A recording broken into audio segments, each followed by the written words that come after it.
Okay, good afternoon and welcome and thank you for joining our webinar today.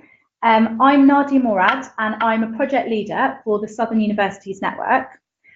The first thing that I want to check before I introduce our webinar presenter and our topic is just to make sure that everyone can hear me. So we'll do a quick sound check. Can I just ask that if you are able to hear at the moment, could you just type yes into your questions and comments box that you've got in front of you?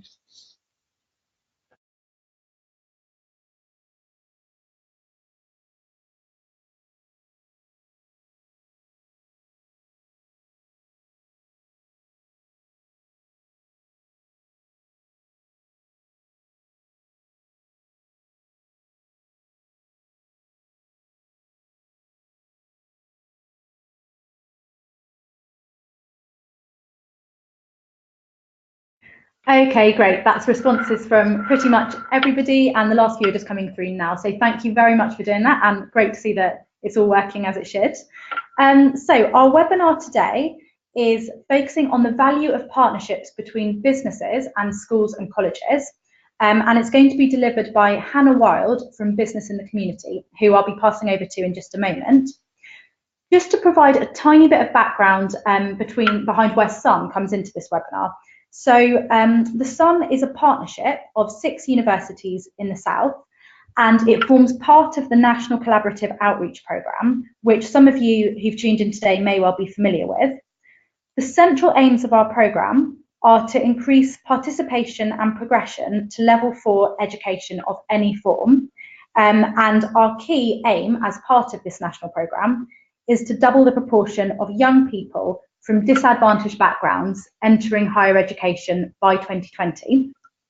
So the webinar today forms part of our Teacher CPD outreach activity, whereby by passing on information and getting people to present in a form like today to teachers and to staff working in schools and colleges, we hope that we're equipping you with further skills and abilities to guide the young people that you're working with. So just very, very quick bit of information before we start. The webinar today is being recorded, and that is to enable you to share the recording of this with other colleagues, perhaps in your school or college, who aren't able to make it today. And it also means that you can refer back to this if there's anything that you find particularly helpful that you want to take away with you. The timing of the webinar will be roughly 45 minutes, is how long that Hannah will be presenting for. And then we'll have a little bit of time for questions after that. So as Hannah's presenting in a moment, if you do find that you've got any questions, feel free to type them into the questions box as Hannah's talking, and I'll be keeping an eye on that question box. And then after the presentation, I will collate those questions and pass them over to Hannah to answer. Alternatively, if you have questions after Hannah's presentation, just type them in then and we will go through them. And I will ask you, please, if I can, just to stick around until we close the webinar, because we've got 3 very, very short evaluation questions for you at the end, which we'd really, really appreciate your feedback on to guide our future webinars. Okay, so without any further ado, I am going to hand over to Hannah from Business in the Community. And if I can ask you just to bear with us for a moment while we change the screens over.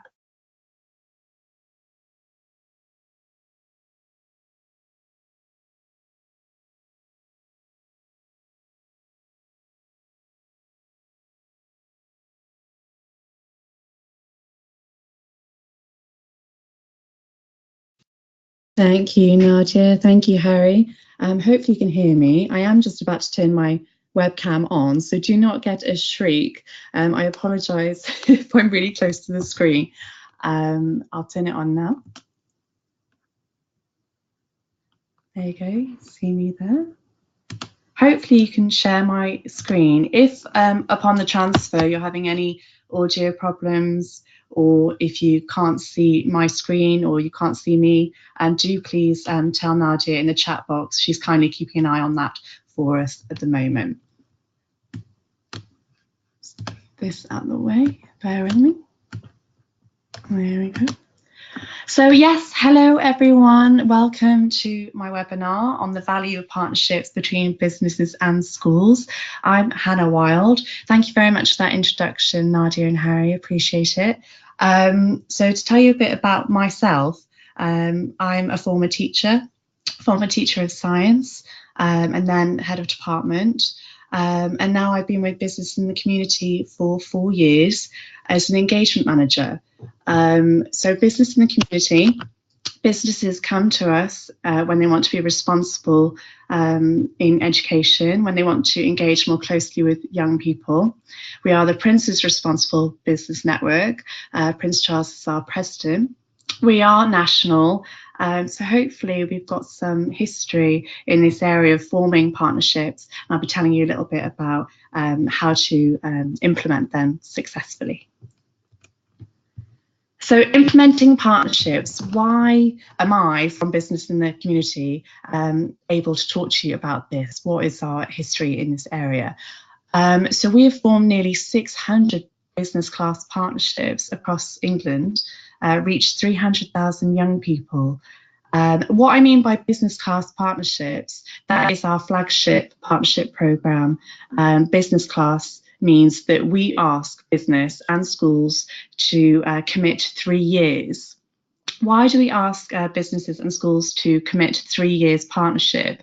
Well, it's because anything with the school improvement plan, the business improvement plan, to really make a dent in that and to really improve things and to be able to evaluate student destinations, it requires a 3-year commitment and beyond.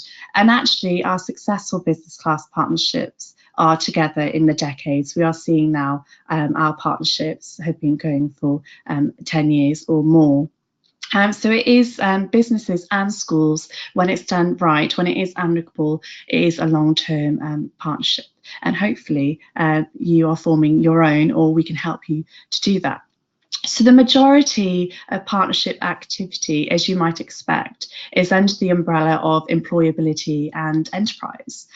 But actually some of our most interesting and rewarding partnership activity has been in leadership and management, because it isn't just about the students. We can learn a lot from each other. So where businesses have gone through a particularly stressful time of change, they're coming into our colleges and our schools and helping us develop our middle managers in schools, because one of our biggest issues is unfortunately low retention of middle managers, because we're so attuned to our teaching training that when it comes to suddenly leading a department and being a project manager, we can struggle. So learning from business in terms of leadership and management is really important. And also wider issues. Businesses, we've got skills shortages, we've got a lack of girls going into STEM, sometimes a lack of diversity in our business. So working with schools to try and raise awareness of those issues and to try and counteract them and make a more diverse workforce. It's worth letting you know that traditionally our business class schools have been areas, deprived communities, because obviously that's where the Prince, that's where our network, that's where the greatest need is. So don't just take my word for it, just a little bit of a summary from our stakeholders from our annual survey this year. School respondents said the benefits of forming these partnerships was because it allowed them to share professional skills with the business. Make no mistake, business have a lot to learn from college and school leaders as well. It works both ways. We get businesses coming to us saying we're getting a high dropout rate off of our apprenticeship schemes. We've got skills shortage areas. Why are young people not coming into our sector? And then teachers are saying, well, we've not heard from you before. You know, you need to work with us more closely. You need to make it more interesting and get some role models into schools. So it definitely works both ways. School staff have talked about the partnership increases staff motivation, of course, because they've got business leaders, role models coming into schools and supporting them with resources, supporting them with enriching the curriculum. And they appreciate that increased awareness and learning of career pathways. I know myself as a science teacher, the curriculum and targets and results can become quite consuming. So I'm really appreciative when I work with business and they're coming in to support with that curriculum development, and where they come in and you're hearing it straight from the horse's mouth of the routes into STEM, into science. And that obviously makes students more aware of where this subject takes them, of what their possible destination could be. One thing that we offer at Business in the Community, it's not just the one-on-one partnership, it is connecting with the whole network and the locality. So we have monthly and termly cluster meetings. So this brings together all the partnerships, so that if you're working with the whole year group or you have a whole school project, you're going to need more business ambassadors from a wide range and collection of sectors and different career roles. And that's the purpose of the cluster meeting. The purpose of the cluster meeting as well is to have greater impact collaboratively. And we see in certain locations where there is perhaps common areas. For example, not enough young people have enough awareness of apprenticeship schemes, so let's do a big apprenticeship event all together. It's also about sharing expertise, and actually we often find that we have careers leaders and subject leaders from the school coming to the cluster meeting to engage with the business people, of course. However, it's one of the only occasions they get to speak to other subject leaders from other schools, share resources, share best practice. So it's definitely recommended. What do businesses say? Many educational leaders see it as a very, very philanthropic process. They think businesses are doing this out of the goodness of their hearts. We can think that if you want, and hopefully that's true, but it is also about future talent pipeline development. They are doing this to engage with their future talent pipeline, to strengthen that pipeline. So you can be demanding of that. It is a two-way process. So try not to think of it as they're doing you a favour. They're not. It makes good business sense. And you can tell them that as well, to engage new business. Say, oh, how's your future talent pipeline? Have you got any skills shortage areas that we can help you with? Or do you know, if it's a local butchery, do you know we have a year 11 student who's interested in engineering, interested in butchery? So it makes sense to improve those links. Businesses come to us because it is an engaging volunteering programme. They're not just coming to us to paint a wall, they are coming in to speak to young people. It's a huge privilege to be able to do that. The volunteers coming into schools are able to talk about something that they know about. They are sharing, they're utilising their skills and expertise whilst also raising awareness of the business brand. So that makes huge business sense, and it is very much more productive than doing something, say, at a careers fair, standing in a careers fair hall where there isn't much conversations going on. We'll talk a bit more about the kind of activities we recommend in your partnership shortly. And again, there is that developing of skills, increasing motivation of their staff, because the staff in the business know that the business they work for cares about their local community. Perhaps the people who work for that business, the employees, have their own kids at the local school. So the business showing to their employees that we care about your children and the local community makes a big difference and helps retention, because you're not going to go elsewhere necessarily, because you know your business is a caring business. That matters to employees these days, and we can learn a lot about that in schools and colleges, having a caring employer. Don't just take the word of my word or the word of our stakeholders. If we look at the Warwick Report, the Bean Institute report, we're seeing that this kind of engagement, this kind of partnership with business reduces the number of needs. And there's indicative evidence that academic activities within the school are better aligned with student career aspirations. So 80% of pupils reported that their confidence or aspirations have been boosted. This isn't just about, oh, did you know we've got these career roles at Skanska? Did you know this is the structure of the business? I think you should come and work for us. It is about having business people come into the classroom, speak to the year group and say, actually, yes, punctuality is important. Oh, you're looking a bit untidy, your shirt's hanging out there. Do you mind just tucking that in for me? Or, wow, I didn't know you acted in such a heroic way. Or you're a carer for a parent or a sibling. Wow, you're multilingual. You do martial arts as well. How do you fit it all in with the timetable? It's hearing from that role model from business. And I empathise in the sense that as a teacher, you can say it until you're blue in the face about punctuality, about excellent results and being multi-skilled. But suddenly when it is, for some bizarre reason, when it is a stranger from the business world coming in and saying that, it makes all the difference. So it is about increasing confidence. And we would encourage activities where you are giving business ambassadors time to hear about young people's skills and qualities in the classroom. What are they doing? And likewise, the business people saying, wow, that is amazing. These things do matter to employers. It isn't just about results. Make no mistake, at GCSE, everyone is going for high levels, high attainment. Of course, it is important, but skills and qualities are just as important. That's what we're hearing from all of our businesses.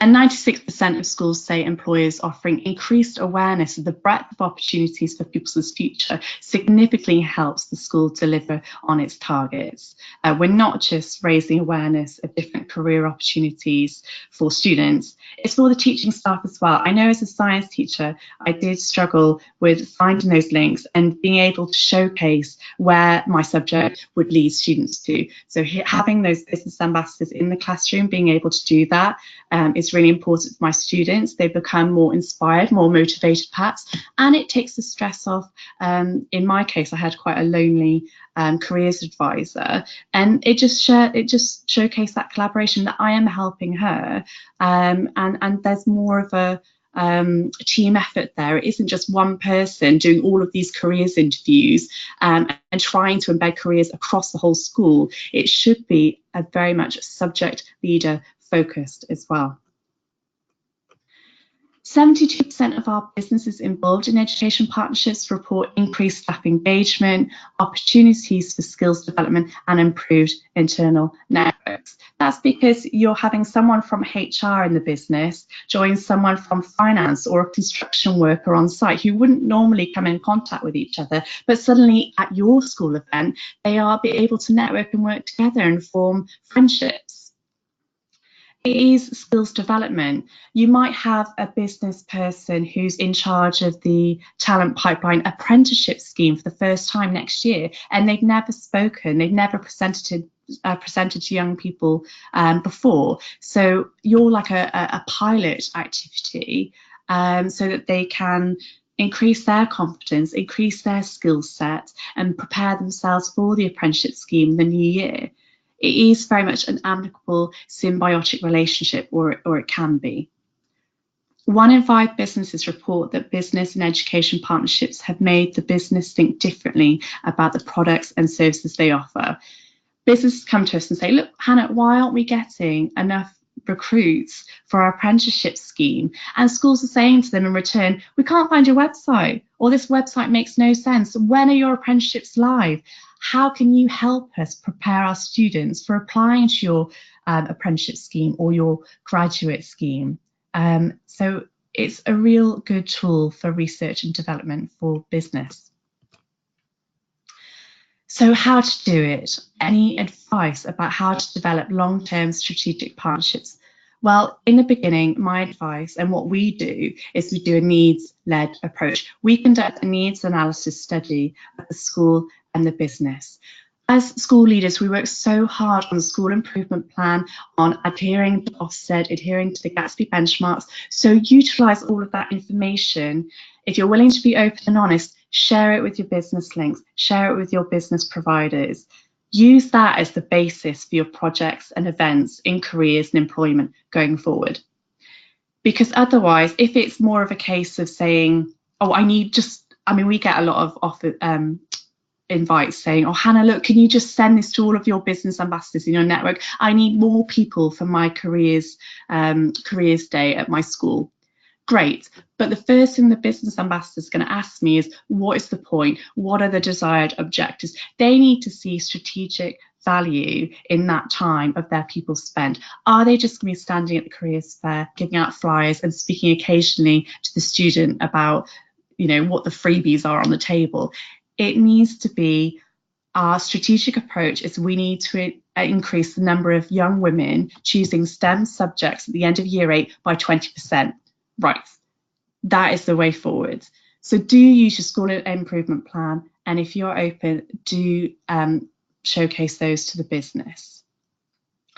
Look for correlations and matchmaking. Sometimes it's obvious. You've got a department within the school, it is enterprise or it is construction and engineering. Great, let's look for a partner in one of the construction firms. Sometimes it makes sense, but try and look beyond subject areas. I know that some schools have not been that interested in certain sectors. They've maybe gone, oh well, construction, that's not, we want something sciencey, or we want something in the tech sector or computer science. Look beyond that. Do your research, look at the business. If they're a big business, the learnings are far greater than just a certain subject area or sector. If it's a big business, you've got people in HR, you've got accounting, finance, you've got law, you've got CEOs, vice presidents, you've got apprentices, graduates. The fruitfulness, the number of relationships you could have with different people could be really valuable. Does geography matter with forming a partnership? I would say yes, absolutely. We're all seeing cuts to budgets. Getting students to the site, to the place of work with your partner business, I hope would be in your pipeline of events. So I would say yes, it does matter. Try and look for local businesses. You can always ask for support for in-kind donations to get students to the place of work. However, I wouldn't want to start with that. So do look for businesses geographically close to you. Possible starter projects. It's very easy for schools to take their school improvement plan and say, we need help with this, this, this, and this, and present a big long list to business. And also straight away going with, we need sponsorship of this new classroom, this new lab, please help us. I would recommend don't start with that. Start small, start focused. Really pick something from your school improvement plan that works with a small group of students. I know it's tempting to say, oh, we've got 6 months and I haven't adhered to Gatsby benchmark 5 or Gatsby 1 for every year group. I need help with all of this. That's fine, but to make it valuable and long term, start small and focus. Pick something where it's not an easy win, but where you can easily showcase value and the impact, because this is the start of the relationship. You've just met each other, you're still forging those relationships. You want it to go well, and that will in turn encourage further projects and events. Monitoring and evaluation, this is integral. This is in a way the most important thing. You have to be able to demonstrate value. After this careers fair, what have you achieved? What have been the results? Can you go back to that business and say, because of the work you've done today, 10% of more students have said this, or 86% said they were very engaged with your business people and they'd like to work with you again. You have to reward people for their time, and that's certainly what we help our school members and our businesses with, showcasing that monitoring and evaluation. If you don't do that, how do you know what your next event and projects will be? For example, recently we did a Girls into STEM event with some of our construction engineering businesses at a local school. We did a pre and post survey. Before the event, about 10% of girls in the room said that they would choose STEM options at the end of year 8. However, following the event, it was of course much higher, thankfully. However, there's still room. We still needed to do a lot of work, and actually we left a box to say, if you could work with these companies again, what would you like to see? This is, after all, about the students. So make sure monitoring and evaluation has a student emphasis. Some of the students were then saying, oh, I'd really like to be mentored by some of these role models I met today. That is a huge booster for the business volunteers, that the students want to hear more from them and learn more from them. And a mentoring program is not just about getting girls into STEM, which is a key issue and priority for the business. It takes the weight off the careers leaders in that school, and it's suddenly about improving those skills, and qualities in those young women, showcasing how to apply. Let's look at your CV writing skills. It's a huge scope, but we know that successive events and activities have been informed by the school improvement plan and by the evaluation from previous events.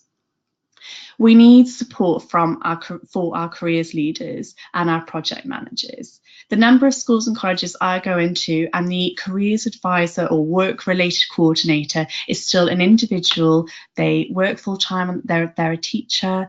They are doing this as an add-on, a TLR to their main role. And in considering the scope of Gatsby and Ofsted and what they're recording, that simply isn't good enough anymore. We need to support them. Have your first meetings, make sure they're supported by the deputy head, by subject leaders. Have a small group of people prepared to meet the business. And likewise within the business, make sure you're speaking to the right people. Don't be afraid to ask. If you want to enrich construction, engineering, bricklaying, make sure you're asking the business, saying, oh, have you got any apprentices? We'd like to hear from them. Who's working on bricklaying now? Do you have any materials? Could you come in and show that to our year 11s? Don't be afraid to ask these things. Otherwise, you obviously never get them. Involve curriculum leaders. We have that aspiration where it shouldn't just be a lonely careers advisor, careers team flogging a dead horse. We need to make sure subject leaders, curriculum leaders, are showcasing careers and filtering it down to their staff and their team, because it's so important. How to ensure it is strategic and long term. So once we've done that initial focus group, that little pilot, if you like, which is really about forging those relationships in the first place, go back. Don't be afraid to just don't go off on one and kind of think, oh, we'll do this next. Oh, let's go back to our big long list. Go back to your needs analysis. Is there any, and don't be selfish, look at the business improvement plan as well. Where are the other areas of correlations? Perhaps it's not even the time to go on to a different project. Perhaps you need to keep with girls into STEM or diversity or engineering. Perhaps you need to do more work in that and show those girls you've just worked with or those students you've just worked with that you've not forgotten them. You have read the evaluations. You've read that they would like some mentoring. Is that possible? Does that adhere to the school improvement plan? There are going to be times where in the partnership, you just haven't got time for it. We all have stressful careers. As a teacher, I know it's impossible sometimes to make room for this. So don't be afraid to say that to your business. Keep in contact with them, say, I'm really sorry, I haven't got time for this right now. Can we pick up with this in January? Or actually, can I introduce my colleague?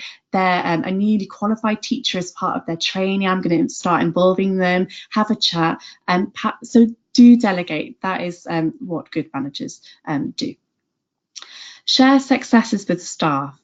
Careers leaders are doing some fantastic things. So they need the stage to promote what they've been doing to all staff. So inset days, twilight training sessions, do give that crucial time to careers leaders to share the events they've been doing with the business. Introduce your business, your contacts in the businesses, so that the curriculum heads or heads of houses can connect with them as well, can then forge their own links. So you're sharing that responsibility and reducing workload as a consequence.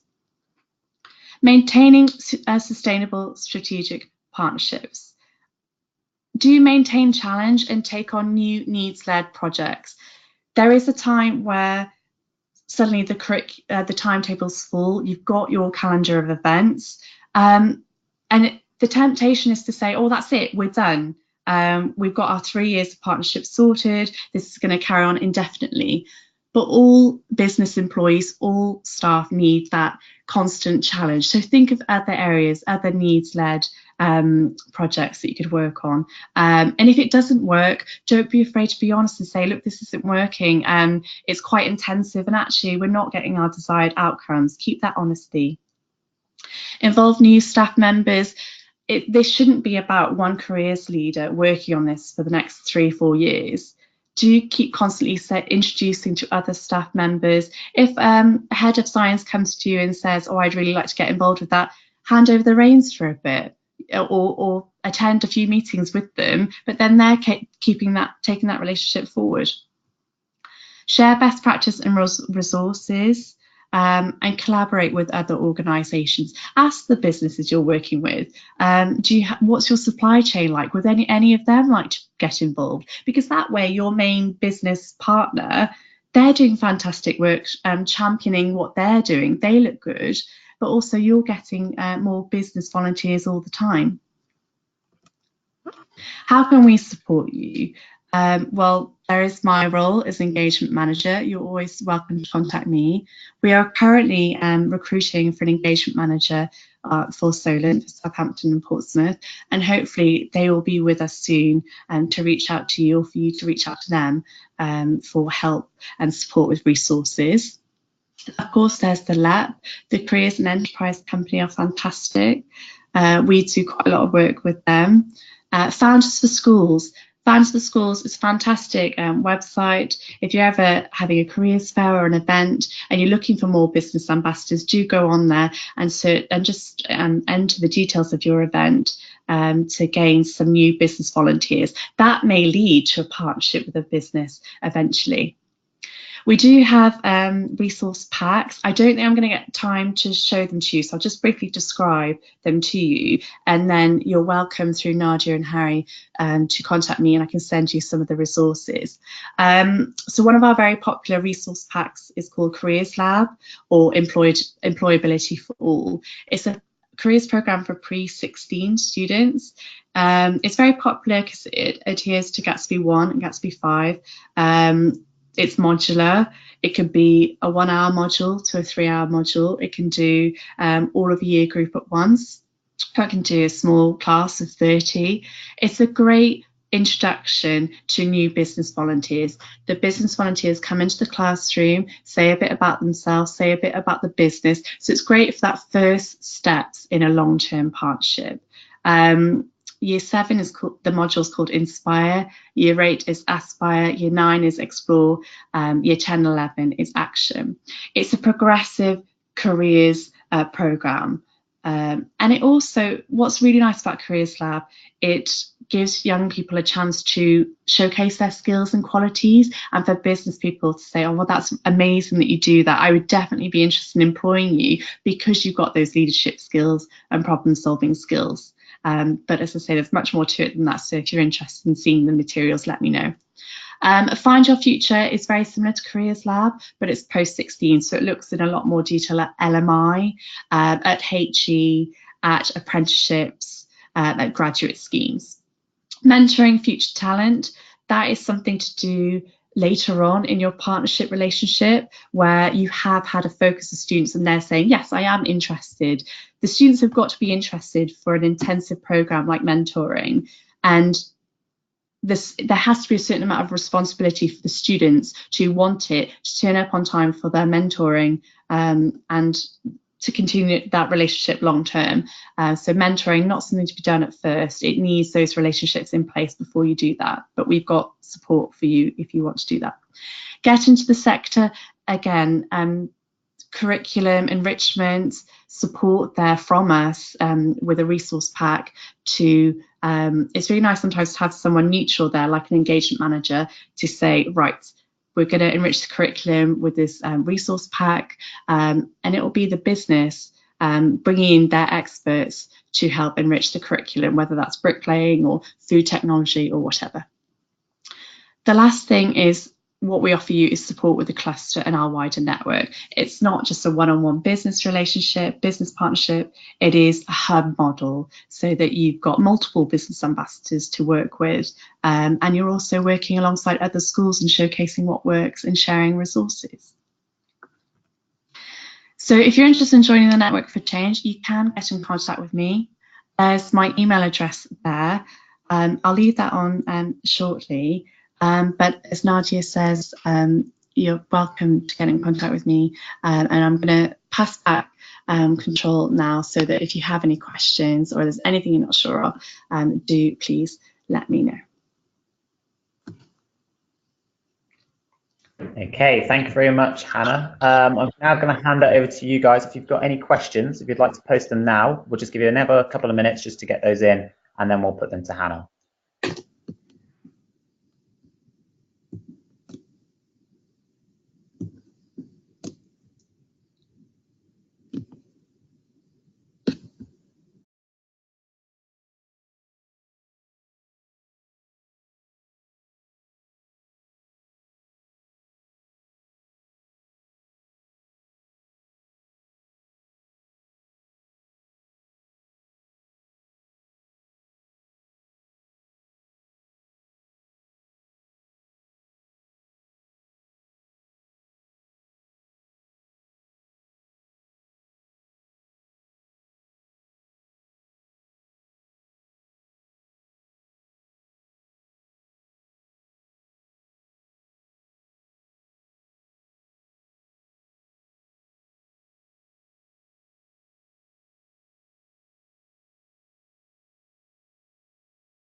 Okay, thank you very much. No questions at the moment, but what we'll do is we'll run through some of the evaluation questions, and if any questions do come up, I can put them to Hannah afterwards. So the polls will pop up on your screen, and then you can reply for us. Thank you very much.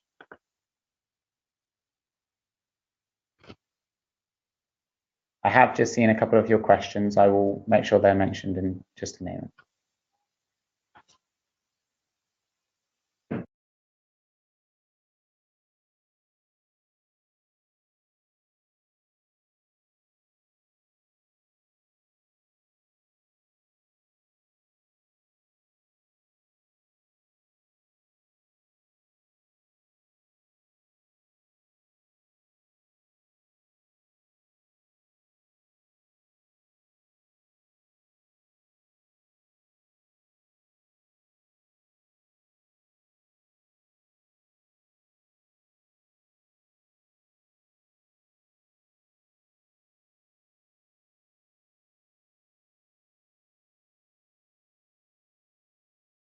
And I've just popped up the second one on your screen. Thank you.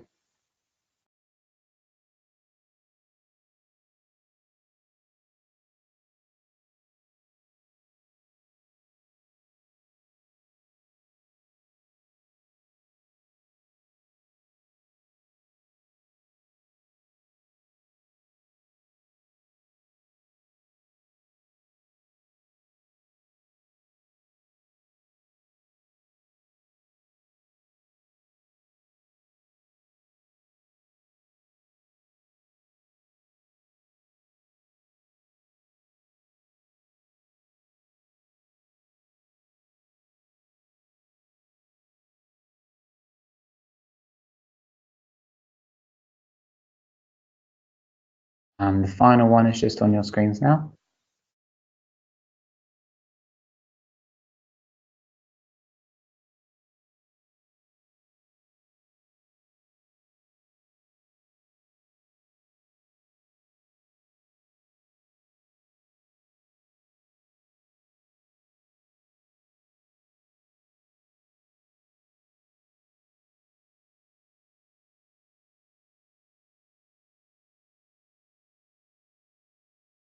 Okay, thank you very much.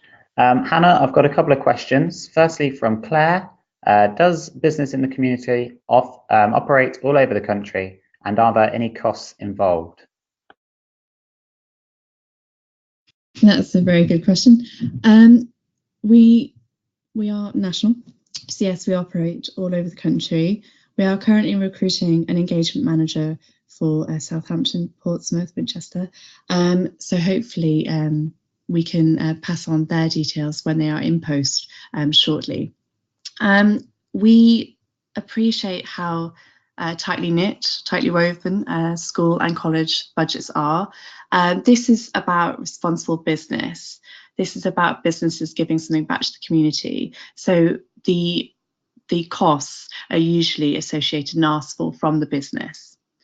So to answer your question, traditionally, this is not something colleges and schools pay us for, unless it is something where it has been a provider who have given the school college. So, for example, the CEC, they often give a school a budget to work from, and then they pick a selection of tools and resources they want us to put in place. But usually when it's forming a new partnership with a business, it is something that the business contributes for our time, not the school college. Okay, thank you, Hannah. Hopefully that answers your question, Gleb. If you do have any other follow-up questions, please post them. From Kevin, I need some guidance on developing business contacts in the Andover area. Could you provide any support with that, Hannah? I should make it clear that my area is East Anglia, so I cannot help specifically with that area. One thing our engagement manager will do, the first thing when they're in post, is they will do a business mapping of the area. They will look at our existing business members. All of our members are listed on our website, so you're welcome to have a look at those to see if there is any crossover with the area. But my advice would be to get in contact with the engagement manager. I will forward their details when they are in post to Nadia and Harry, just so they can support you. And if you're looking for more business links, they can kind of do the hard work and say to you, look, these are our business members who are looking to get involved in education and colleges. Let's reach out for that to them on your behalf. But in terms of new business links, new business volunteers, founders for schools are great for looking for new business volunteers for events you've already got in play. Once they've been to the school and been involved and they like what they see, you might have a bigger meeting about a longer term partnership. The Careers and Enterprise Company, Chamber of Commerce, the universities. Think about staging your own meeting within the college, inviting businesses to see what you're doing and what your priorities are. But unfortunately, I cannot help you with any specifics, which I appreciate would be more helpful. But when our engagement manager is in post, they will be able to do a lot of that groundwork for you. And hopefully we'll have details on that soon.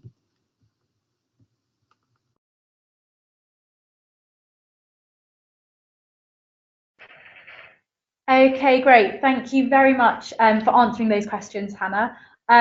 If there are any other questions, because we've finished quite well ahead of time, which is really good. If there are any other questions, we'll stick around for another few minutes. But in the meantime, I'd just like to say thank you very, very much to Hannah for providing such an informative and interesting presentation. Actually, we have just had one more question come through. So I should say, if you do need to leave now, just before we go ahead with this question, then thank you very, very much for attending. And you are, of course, welcome if you do need to leave now, just to close the screen down. However, if you are keen to stay tuned for the next one, we've got another question from Claire, who's asked, how do I find out who my local engagement manager is? Kent and Medway is Claire's area. Hannah, are you able to provide any guidance on that? Yeah, so on our website, there's a list of our areas with our engagement managers in post.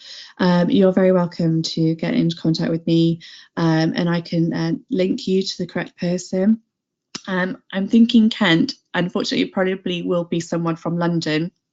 I don't think we have anybody in that particular area, but that's not to say that we cannot help you. As I say, we are a membership organisation and we are national, so we will have business members with branches in the area. So do get in touch. Okay, great. Thanks, Hannah. And again, hopefully that answers the question for you there, Claire. Okay, well, thank you very much for some lovely comments and feedback that's just popping up for us now. That's really, really lovely to see. And thank you very much for taking part in the evaluation questions that popped up on your screen a moment ago as well.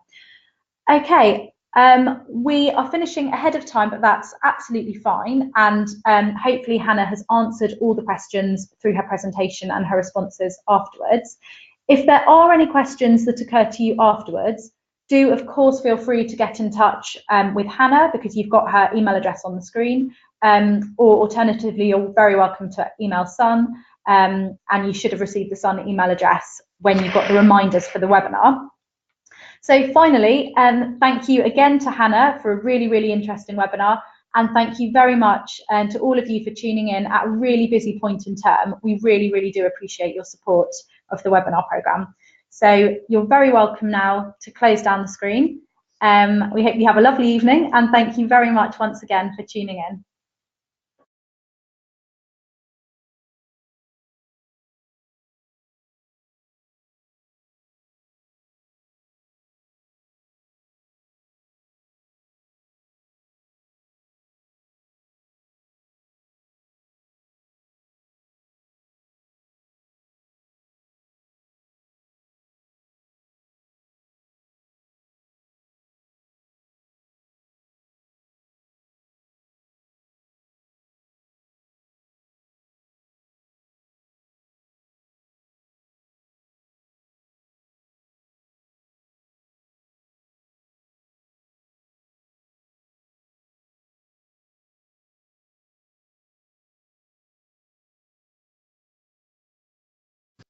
Hi, Nadia, Harry.